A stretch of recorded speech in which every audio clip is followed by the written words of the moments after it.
Hello, everyone, and welcome back to the Old Hunt, where we are still celebrating 10 years of Bloodborne.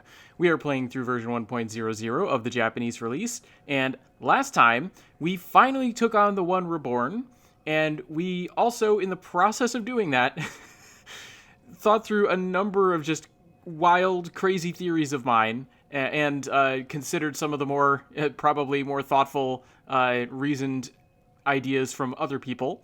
And we're going to sort of continue in that vein. I had hoped that I had put most of the mind-bending stuff, particularly about Yahar'gul and the other areas in Bloodborne behind me, and that we could move on to a new area, not actually this one. I'm here back in the second story of the lecture building for continuity, visual continuity purposes, but this isn't where I'm hoping to go. I'm probably going to read a description that'll tell you where we're going to go. Also, if you've played the game before, there's not that many options. There's pretty much only one other place I could be hoping to go.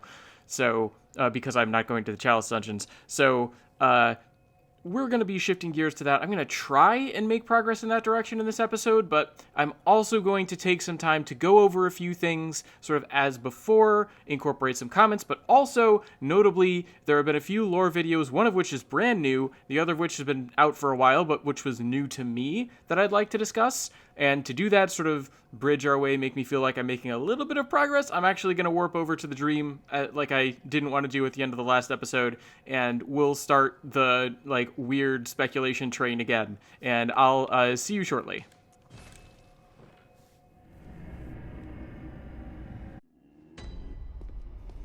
Okay, we are back in the dream, and I also realized I should show you that I have, in fact, gained a level after defeating the One Reborn.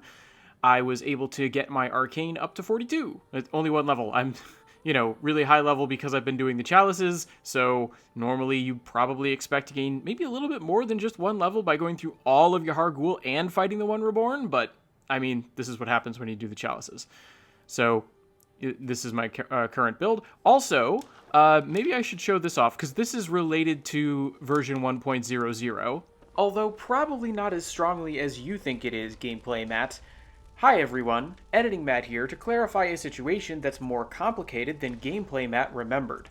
The problem at hand is that despite doing some off-camera farming for radial gems to boost my fire damage early on in this playthrough, I was unable to acquire any. Combine that with the hazy recollection that Chalice Dungeon drops were changed in an update, and I convinced myself that you couldn't get these fire-boosting radial gems in version 1.00 at all. Having actually looked at the old patch notes, though, I saw that what really changed was boss drops and the accessibility of bloodstones. Before I get into the nitty-gritty of this, though, I'll let Gameplay Matt explain the current blood gem setup of my saw spear. The only thing that is boosting my fire damage right now is this waning gem slot.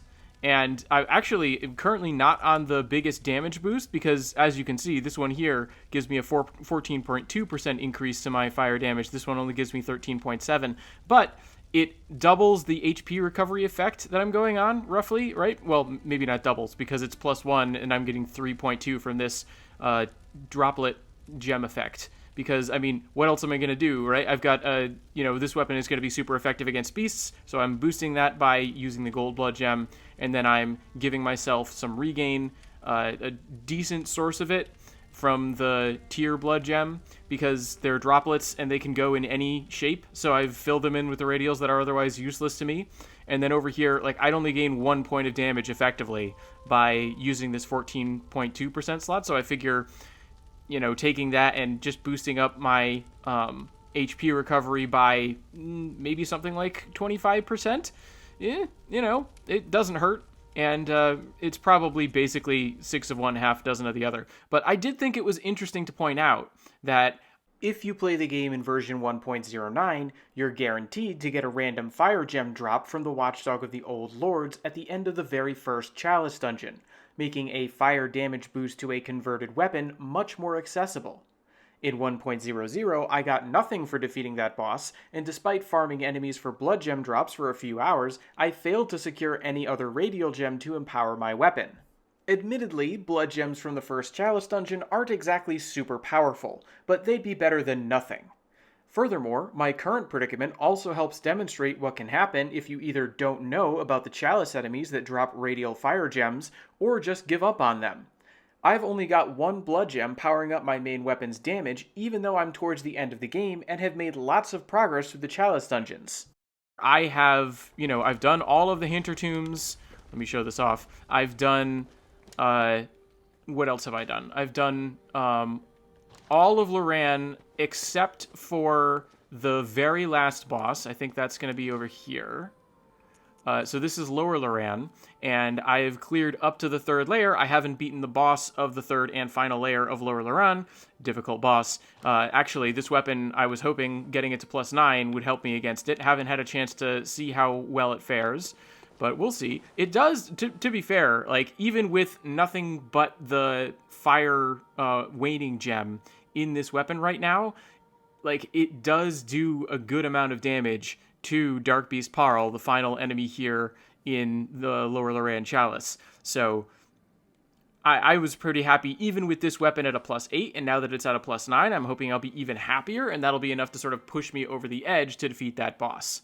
I'm at a little bit more of a hard wall here at the Cursed Tumerian Defilement here. This is from the Defiled Chalice, and just the first boss here is a challenge. Second one is fire, so I basically the first two bosses in this chalice are very strong against fire, so I'm hoping my conversion to bolt will help against them.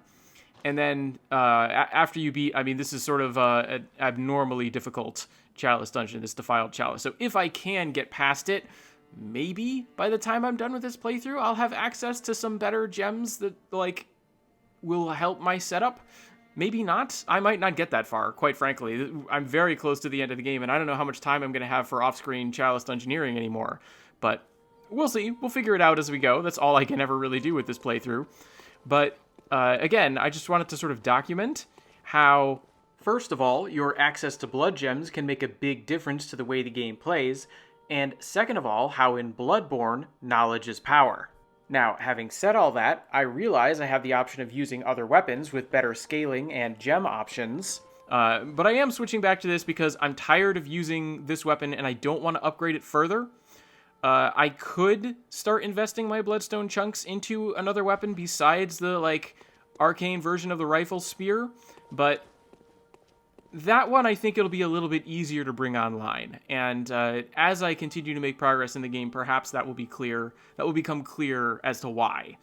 But anyway, that I didn't come back to the dream just to speculate on that front. I also came back to the dream to, well, first of all, I guess, address some of the comments I've gotten in my most recent episode, as I'm tending to do. One thing, relatively small, but Big Gubosu did point out, I was talking in the last episode about how as you, like, go through the world and you light all these lanterns, you sort of bring the light of your understanding to that corner of the world, right? I thought that was a fun metaphor. I don't necessarily know if that's what the game designers were going for, but I thought that was cool. Big Gubasu pointed out, as you go through the Chalice dungeons as well, you can see these little messengers who will turn on lanterns that will mark your progress. So they give you that little bit of an additional visual indicator. And they don't seem to serve much other purpose than that, other than sort of like a way to mark your progress through them. But I thought that was a cool potential connection between, like, the various worlds, and even here, right? Like the various altars sort of light up, the grave altars, that is, sort of light up more when you gain access to them. That's true, Gameplay Matt, but not for the reason you think. It's actually the arcane or spiritual light surrounding the messengers that further illuminates these grave altars, not the addition of candlelight. Fortunately, even Gameplay Matt had the presence of mind to realize that's not exactly an essential detail. Like, whether these particular altars are part of it or not, the overall idea of increasing illumination of the world as you progress through it, I think is a fun one. So that was truly a very small point. I noticed in the last episode when I was editing it, I kept saying, it's a small point, and then going on for like 5-10 minutes at a time. I can't help it. That's just, I take a long time to make points. So go figure. Anyway, that one I think was truly a small point, and I can move on to another one. This one, I don't think it's going to take me very long to convey, but it blew my mind. So YouTube user Bende, this time, left a comment explaining that as you fight the boss, the One Reborn, you can watch the Chime Maidens send these like balls of light towards the boss while they're still in the fight. I don't think I necessarily called it out when I was doing the fight against the One Reborn. I did mention that they were buffing the boss, and you could maybe out of the corner of your eye see some of the visuals. If I can find some from that episode, I'll have put them on the screen in editing, so you'll have some idea what I'm talking about. And that's sort of potentially a visual way to understand how the Chime Maidens are buffing the boss, just like they've set you up from the first part of Yahar'gul to expect that that's the case. However, that's not the case.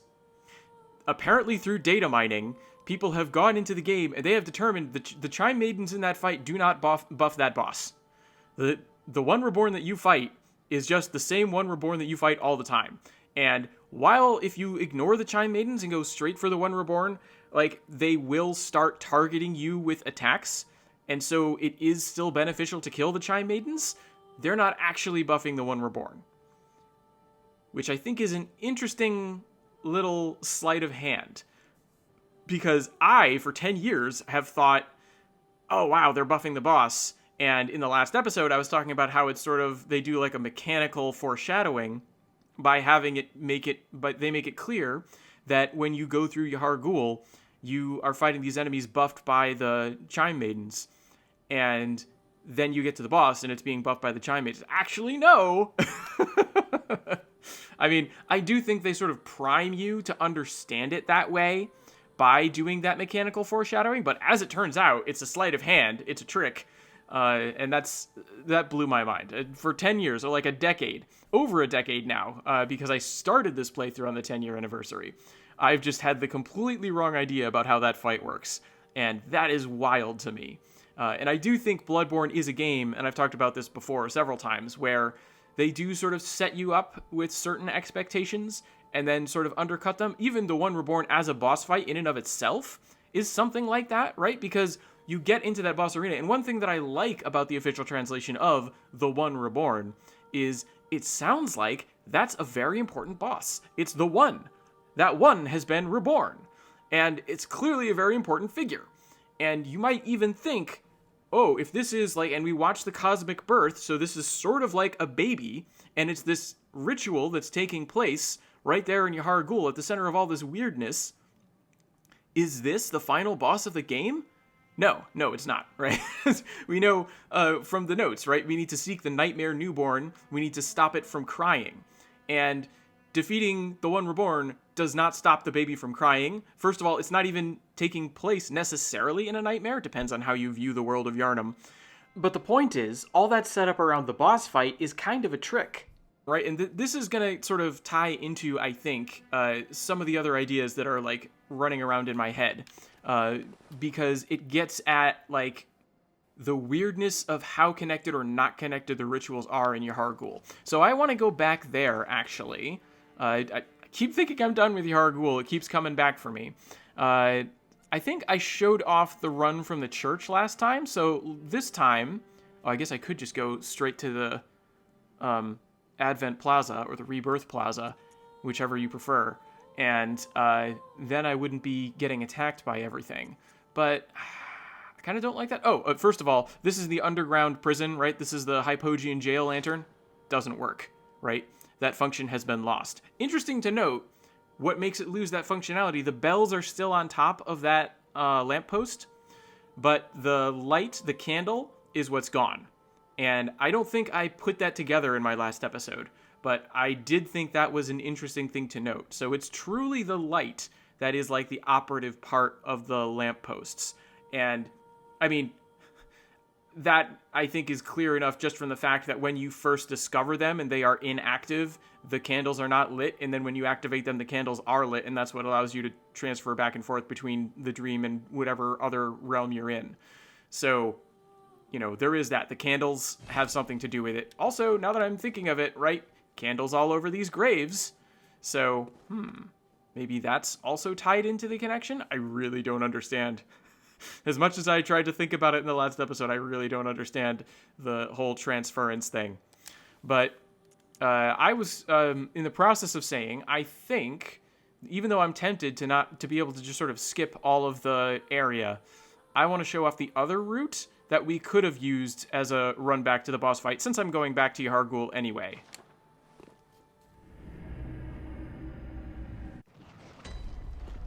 Right. We are back in the hidden ward of Yahar'gul, and we're going to just watch this little parade go by, because we don't need to bother with all of these enemies. We can just let them have their fun. And we are going to run down this way, down this staircase. And I don't know if the elevator is going to be raised or not. I don't remember what state I left it in, but I'm going to try and just run for it. Okay, it's not here. All right, that means, where are you? You need to die. Nope, you die. Good enough. And we will pull this lever. Boy, it's so nice. Like, even though I think this damage on the weapon here is lower than I was doing with the Ligarius wheel, it's so nice to have a fast weapon in Bloodborne. Just to be able to attack, like, again and again and again. It's so handy. Alright, now we have to jump out here. Jumped out a little early, but that's okay. And we can ignore all these enemies. And if we've set up the elevator beforehand, we can ignore other enemies as well. And as you can see, though that dog is trying to bite us, we were locked into the animation and therefore invincible. So the dog's bite didn't necessarily have any real effect on us. Okay, now, I came here, in part, because of these figures here in the walls again. Because one of the things that I was doing... Oh, and also, you know, it makes sense. I did not plan this. I'm that scatterbrained. But if you look at these things here, right, these baths, it looks like... I talked before about how there's sort of reflections going on. There are a couple observations here. So one of the comments, one of the people who was watching the last video left a comment and suggested that I check out a video by Tarnished Archaeologist, who I have not seen a lot of their videos before. Apologies, but that's just the way it works. I can't watch all the videos about Bloodborne out there, as much as I love them. But anyway, a very cool video, by the way.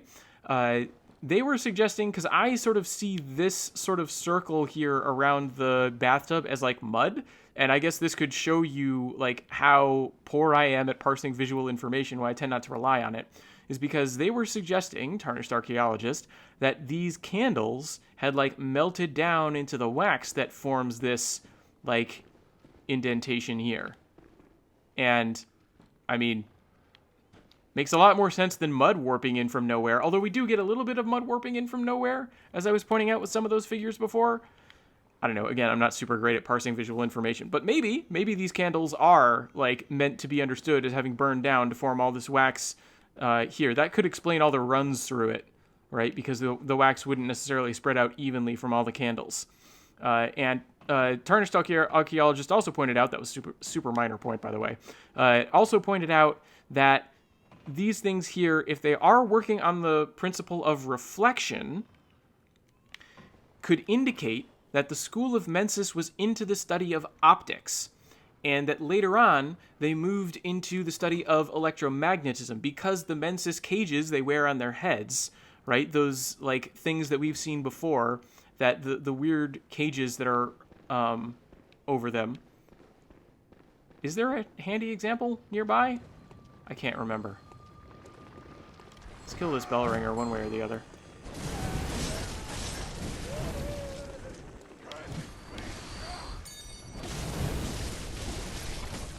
There we go. Bye-bye. Okay. So. Is there a figure that might be associated? No. Okay. Well, this is the other end of the shortcut right here, right? You come down here, and then... Have I passed the point of no return? I have. Okay. Well, I'm locked in now. Can't go back to that pool, even though I'm going to keep talking about it. Anyway, the cages that those figures wear on their heads, is that one of them over there? All right, I'm going to stop getting distracted.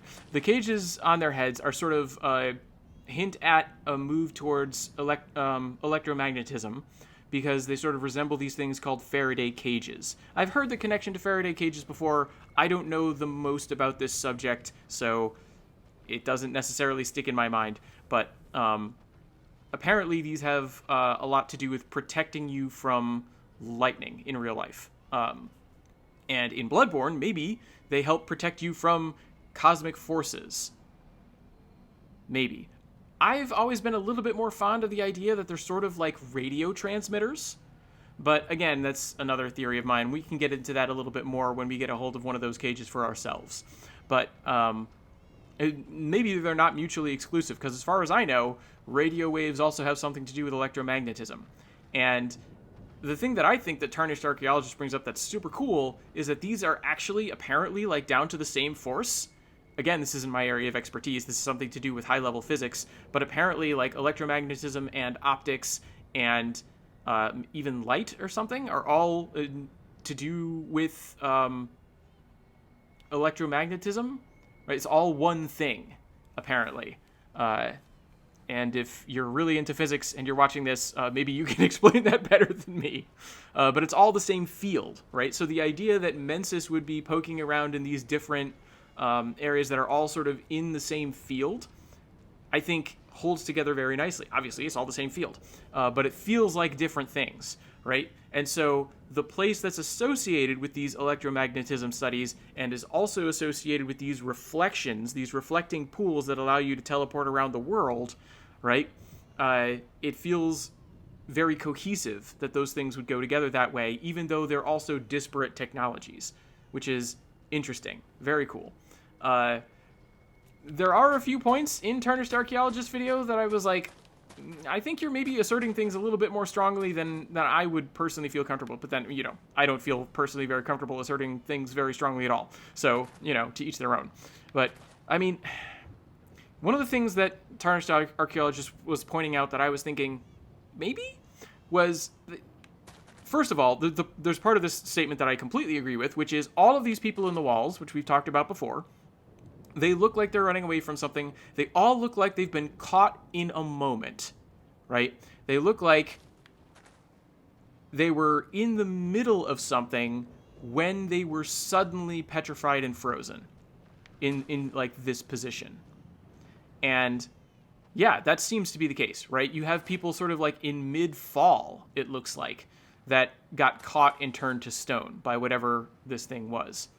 And Tarnished Archaeologist was using this as a way to say, like, there is a distinction we can make between the ritual that happens with the One Reborn and the ritual that we are going to stop in the Nightmare. And on the one hand, yes, obviously the game doesn't end when we defeat the One Reborn, right? That's sort of what I was talking about before, is the idea that you go and you sort of stop the obvious ritual that's happening with the Chime Maidens and the summoning of the One Reborn, and that doesn't stop the baby from crying. You have not gone into the right nightmare, right? All of this stuff is still happening. So clearly there is a distinction that we need to make between the rituals that are at play. Also, the moon is still out. The blood moon, the red moon, still very high in the sky. So, again, clearly we need to distinguish between these rituals. But how cleanly can we cut them apart? And Tarnished Archaeologist seemed to be implying, maybe I misunderstood the point, it's also possible, seemed to be implying that these people being petrified in this moment, like, didn't necessarily have anything to do with the other portion of the Mensis ritual, the one that's definitely in the nightmare that we need to stop to beat the game. And I don't know if I make that, I don't know if that's that, I don't know if the claim behind that is as clear-cut as they were making it sound. Because yes, this seems to have happened in a moment, but by the time we arrive at this plaza here, the One Reborn hasn't been summoned, and we don't see anything from the Chime Maidens that indicates that they have the ability to instantly create this sort of effect. How do we know? And once these people have been frozen and turned to stone, obviously they're going to stay frozen and turned to stone, right? They're not going to like come back to life and then time is going to go by and they're going to be changed. I mean, maybe you could argue that the like way that they've been perfectly preserved indicates that they haven't been this way for very long. But I mean, we can't really say that, I don't think. I mean, I'm not an archaeologist. Maybe that's where the archaeology part comes in. But this is a video game, so I don't know. I think it's totally possible that we could still take these statues as reflective of an effect of the other ritual. I suppose the difference is the other ritual is ongoing, and this is an instantaneous effect. But just because the other ritual is ongoing doesn't necessarily mean it did not begin with an initial effect that could have caused this that has not persisted. Of course, Gameplay Matt has failed to account for Adela's descriptions of people being kidnapped on this night of the hunt, followed by distant sounds of distress. That's something that can only have happened recently. But again, we can't necessarily say that the people running into the walls that have turned to stone are those same people. It's possible that the kidnapped masses were slaughtered more traditionally for the Chime Maiden's ritual, and the petrified figures were there the whole time. So I don't think it's necessarily that easy to tease apart these two rituals. I think you can. I don't know if you have to. So anyway, that's just something that occurred to me while I was watching that video. Also, while we're on the topic of the One Reborn here, and other people's videos that I've watched, Chart Thermos came out with a very cool video, sort of speculating as to what's going on with the One Reborn, possibly, and please, go check out these videos for yourself, right? The Tarnished Archaeologist video I'll have linked, also Chart Thermos's, incredible video. It has me, like, completely rethinking what's going on with this game, which I love to do. I love to completely rethink what's going on with this game. I rarely settle on anything, but you know, that's how it goes. I think it's really fun.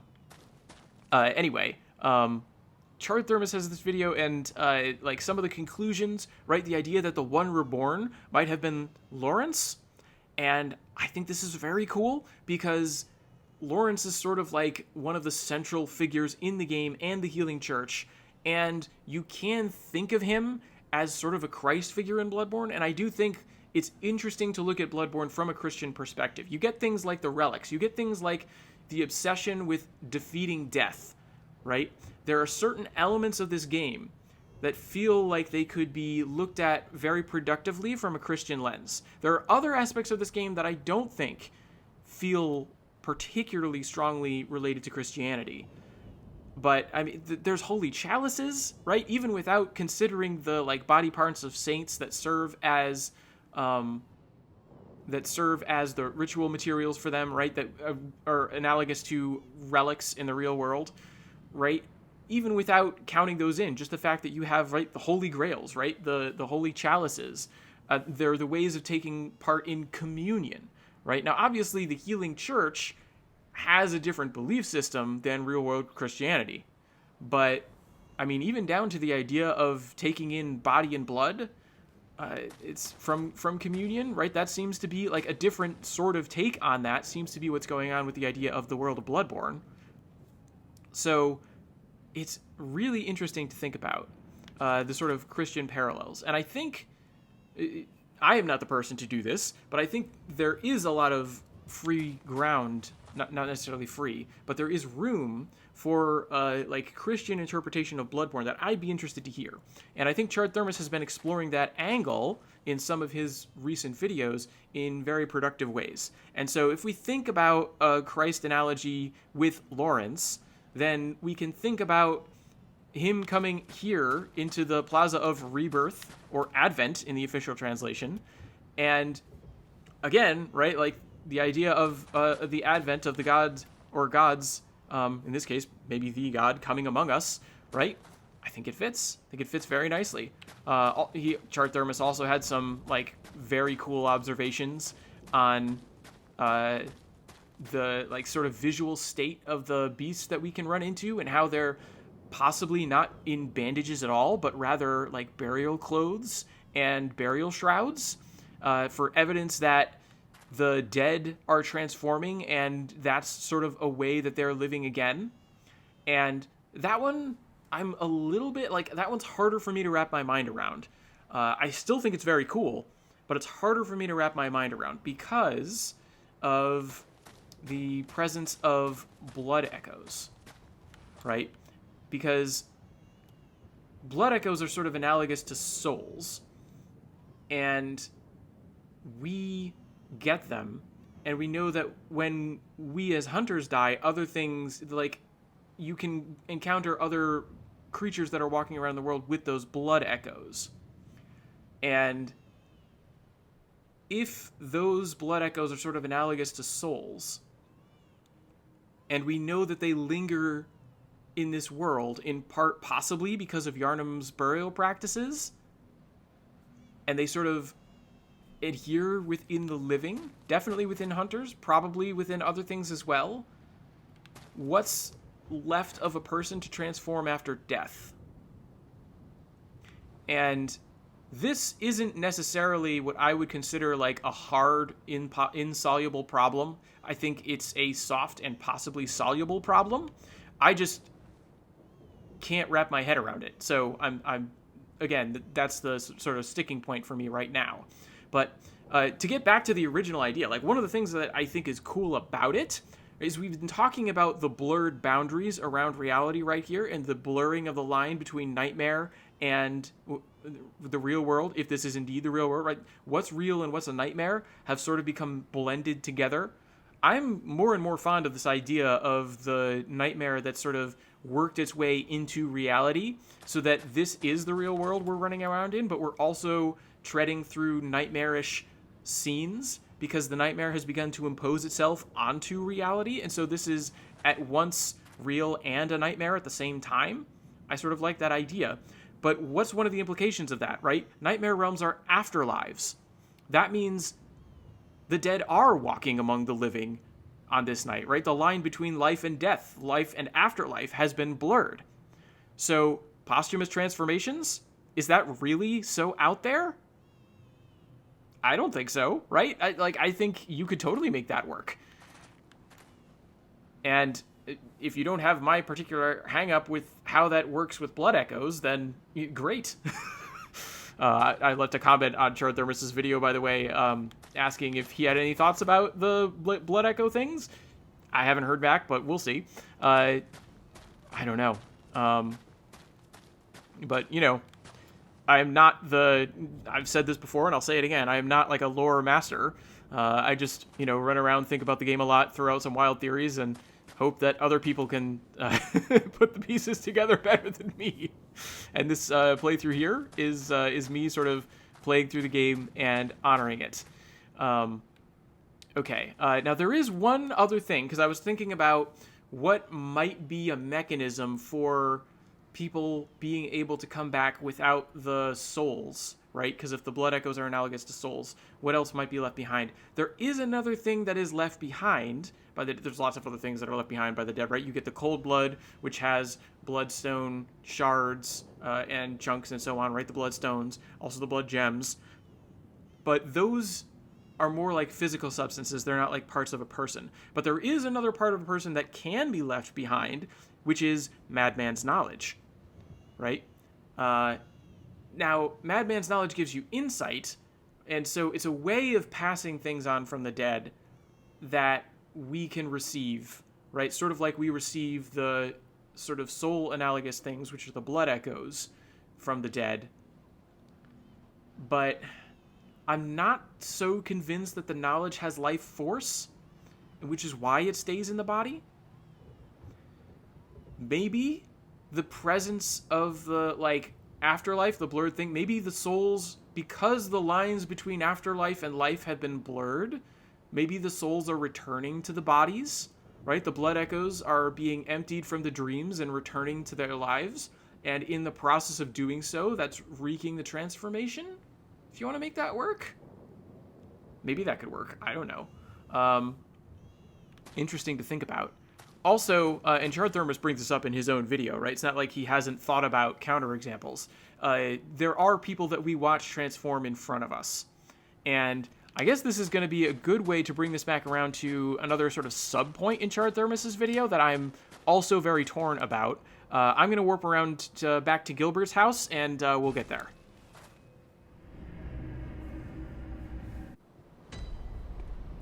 Okay, we are back outside Gilbert's house, and this story is one of the things that Charred Thermos's video brings up as a way that we could reinterpret Gilbert's story, because Gilbert, obviously, we talked to him at the start of the game. He tells us he's fatally ill. He gets more and more ill as the game progresses, and then we come here. His window has been bursted out from the inside, and wandering around here upon the revelation of the red moon is a beast, and that is very strongly implied to be Gilbert transformed. And while you don't think of, because it never really occurred to me that posthumous transformation was even possible, it seems like right at the very last, there's this moment of irony where one of his earlier dialogues, he says, "I can even die human," and then he transforms into a beast instead. And bursts out of the window, and then you ultimately kill him out here. And I like that story. I also like the alternative story that Charred Thermos brings up, which is maybe he does die, and with the revelation of the red moon, he comes back, and that's when the transformation happens after his death, and then he comes out here and we kill him again. And there's we never actually watch him die, but we do watch him get pretty close, right? And this is the thing that I like about it, right? Remember that dialogue that I got where he's just sort of like, why me, why? And sort of cursing and lamenting his fate. The Japanese is like, why only me, right? Why am I the only one who has to suffer like this? I'm not convinced he is the only one who suffers like this, but he definitely felt that way, right? And it really feels like he's in his last moments. And so if you take that to the next logical conclusion and say that he dies shortly after that, and then with the obvious blurring of life and death, right? He dies shortly after we have that conversation, and then we defeat Ram, and the lines are fully blurred between life and afterlife, and he comes back in transformed form, bursts out the window, and then we fight him, right? There is that story to it that could work. I'm not saying it can't. But that's not all that we get from Gilbert. We also get a rune. It's a rune that I haven't translated because I've had other things on my mind. And I think it's this 10% version. I forget where I got this 20% version, but it's a little bit clearer as a rune, so I'll read this one. And I'm going to translate this, and I'm going to focus on a story aspect of it, probably as I go, knowing me. But let's go ahead and go through the description a little bit at a time. So first of all, the item name here is, the official translation is claw mark. I think that's very appropriate. Literally, tsume, it can't mean nails or whatever, but I think if you look at the visual, it's pretty clearly supposed to be a claw. And then ato is like a scar, it's a remnant of something, right? So it is the mark that's been left by a claw. It's the claw mark rune, right? So I think claw mark, beautiful translation for this. Anyway, let's go and get to the description itself. This is not one of what I call Carol's runes, because it is not ascribed directly to Carol, runesmith of Bergenworth. It is ascribed to the inhuman voices, right? So one of the Carol letters, which transcribes, is a visual representation of inhuman voices, or inhuman sounds. Okay, that's the first line. Claw mark is an impulse to seek the warmth of blood like a beast, and increases the power of internal organ attacks, visceral attacks, one of the dark aspects of a hunter, or just the dark aspect of a hunter. Again, singular, plural, this is Japanese. It's a little unclear. That's the whole first section. And I think I've talked actually before a little bit in some of this playthrough about the ways in which there's a whole grouping of runes that are about seeking the warmth of blood. But anyway, let's move on from the first section to the final section of this description. Oh, interesting. Carol's back. So even though this rune isn't directly ascribed to Carol, he is able to expostulate on it, right? Because that's sort of the way that the Japanese puts it, right? So the final verb there is like genkyu shiteiru, and the genkyu part is like to refer back to or to allude to, right? So Copyist Carol, or probably more appropriately, Runesmith Carol, alludes to the difference between clawmark and beast. If beast is the undesirable, awful, true nature found inside humans, clawmark is the traces of the inescapable invitation of that realization. And that's pretty vague, right? But the idea is that you have this desire, right? And the beast is sort of like the final form of it, right? You have this undesirable true nature within you as a human. And that's what's represented by the beast word. Whereas the clawmark word of the Great Ones is more about the allure of that bestial nature, right? It's the traces left behind by the desire to embrace that nature. And this is the thing that I want to come back to, because I got a comment on a few episodes back, I think at this point, I can't remember exactly, and I can't remember who it was, sorry, but they were pointing out how beasthood is sort of like a denial of death, right? People come to Yharnam for the blood, right? Gilbert, again, came to Yharnam specifically for the blood to buy him time, right? What afflicted him was incurable, came to Yharnam for the blood to buy him time. He took the blood because he wanted to stay alive. He wanted the miraculous healing of the blood.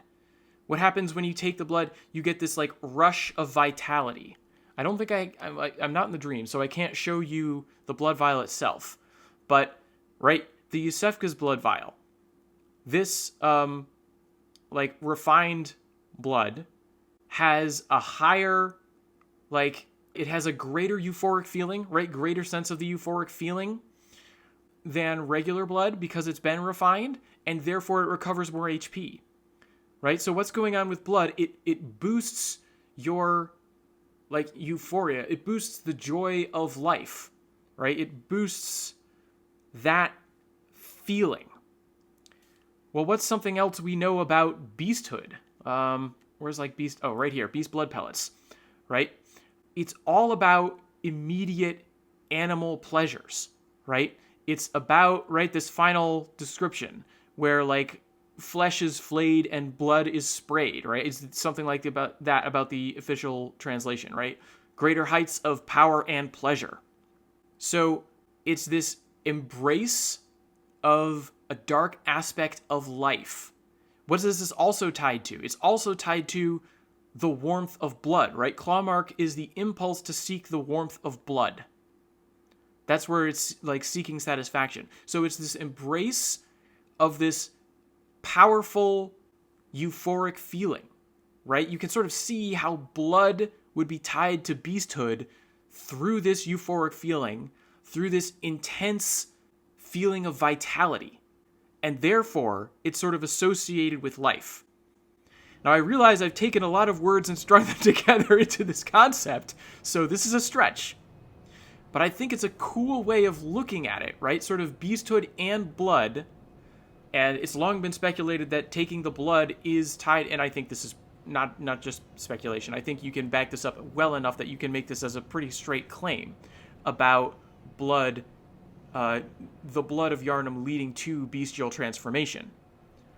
And so therefore it sort of makes sense to me that both of these things are linked with this sort of dark vitality, right? The denial of death, the reveling in life, but only for oneself, right? And the pleasure that you take in rending flesh and in combat, right? It's not just any sort of thrill, it's the rush of combat that beasthood in particular emphasizes.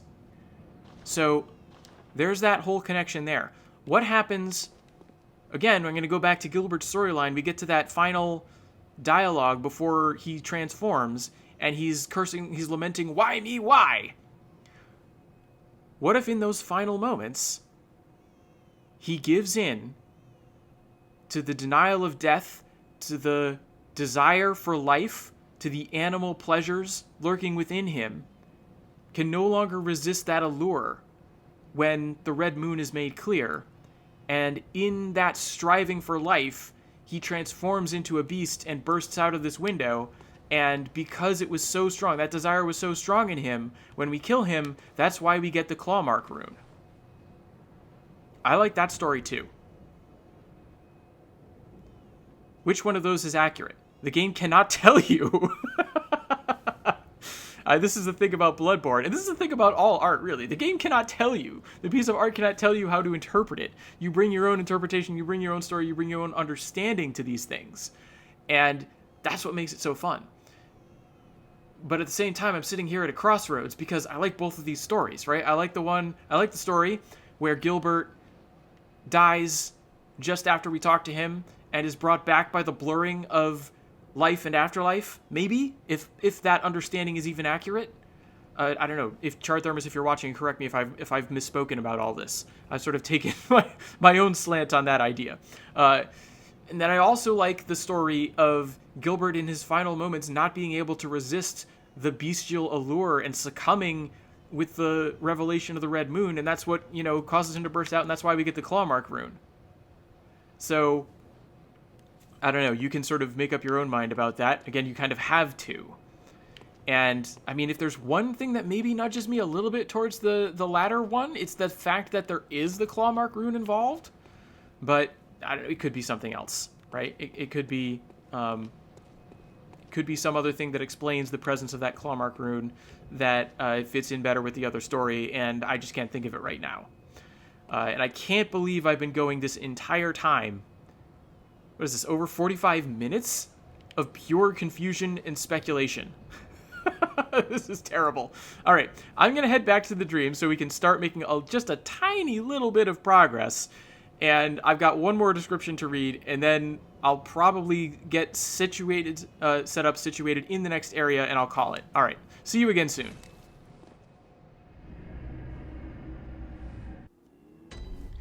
I refuse to make no progress at all in this episode. I want to eventually get back to translation board. Not even eventually. I'm getting ready to want to go back to just doing translation analysis. As fun as this is and has been, I want to go back to translation board. Anyway, let's see. What am I going to... of course, key items.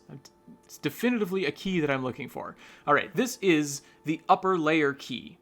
Right, and this is, again, one of these connections where if we look back... Right, I was talking about how Alfred in his early dialogue sort of gives away the entire game.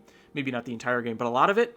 He talks about how the higher-ups in the Grand Cathedral, live in its upper echelons, or something to that effect. He doesn't say it in so many words, right? It took me, a couple times through to figure it out. He's talking about this place, the upper level, the upper Cathedral Ward, right? And this is the key to the upper Cathedral Ward. That's how it's been translated. Upper Cathedral key, maybe. But the idea is this is a key that will grant us access to the upper Cathedral Ward. And in Japanese, literally, it's just the upper layer key, the key of or to the upper layer. To in this case, because you talk about keys being to things, not of things. So anyway, that's the title of this item, how it sort of ties in with the rest of Bloodborne and its world structure. Let's get to the description. Okay, key that locks the upper layer Cathedral Ward. The upper layer of the Cathedral Ward, upper Cathedral Ward, whichever you prefer. And we move on to the main section here. There are two higher level factions in the Healing Church. The Mensis school has its basis in the Hidden Ward, or the Unseen Village.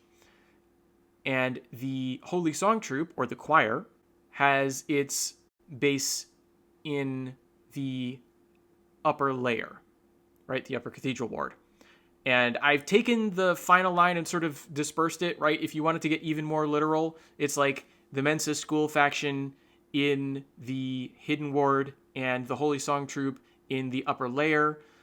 Each one has their base placed in those places, in those respective locations, right? That's sort of the more literal way that you can come at that central section. But I think you get the idea, right? They have their various bases of power. There are these two upper level factions. And then final line here. Therefore, this key is a thing for getting close to the Holy Song Troop, right? This key will bring you closer to the choir, which means we need to go to the Upper Cathedral Ward. And that's the item that I wanted to get to that tells us, where we're headed in this episode. We're going to go back, way back, to, not there, the Cathedral Ward itself in order to go to the Upper Cathedral Ward. Okay, back in the Cathedral Ward itself. And we are just going to come over this way, which I don't know if you necessarily remember. Oh, I'm glad. For once, I left this elevator in the correct position. Let's see if I can do that again. I don't know if you remember, but a very long time ago,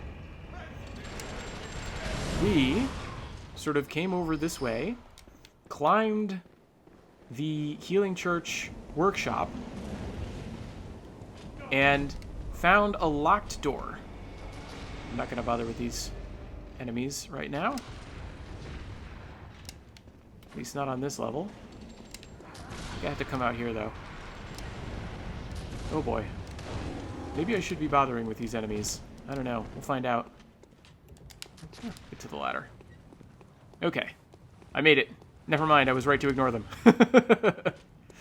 Okay, and then first of all, I think this is... Yep, this is where the note is. The sky and the cosmos are one. The choir. That's the official translation. Outer space is in the sky. The choir. There you go. A little bit more literal. Okay. And in here, let's pass these particular enemies. Boy, these enemies don't give me much trouble. They start out a little bit stronger than you're used to. And by the time you're coming back here, they're a lot weaker than you're used to. Oh, and there's my Quicksilver bullets maxed out. And we came all the way up here before this door. It was locked. But now, we have the key. Yep, and by means of the Upper Cathedral key, the door has opened. The message did not stay on the screen as long as I thought it would. That's fine.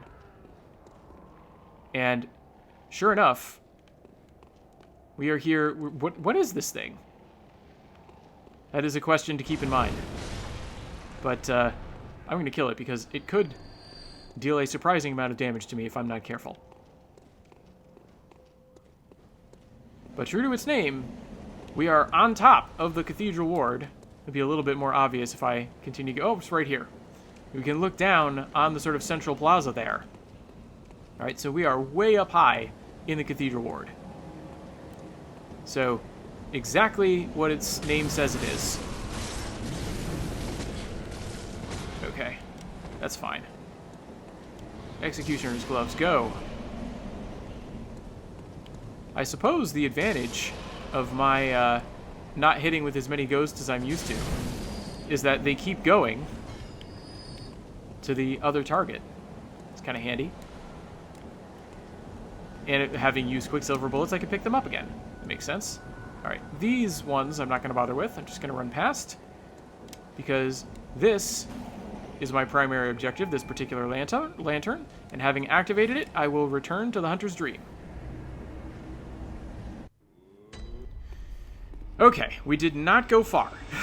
We basically only just made it from where we wanted to go, or from where we left off. We barely went anywhere. We went up and through one locked door and across a hallway, right? Physically in terms of the world. But we're all set next time to finally start going through the Upper Cathedral Ward and focusing on the things that we can find and see there. Maybe a little bit of other things thrown in, depending on what I have or haven't read through for items. But I hope you've been okay with this very confused episode where I've just been sort of effusively going over different things. I'm having so much fun with the celebratory playthrough, experiencing all these different ideas, trying to work through things, and it feels like a great time to be a fan of Bloodborne, even though it's been around for a very long time, this game. Anyway, I hope this has all been of some useful entertainment value to you.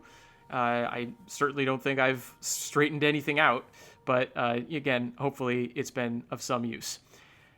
I'm going to call an end to my hunt for the evening, and I wish all of you good hunting.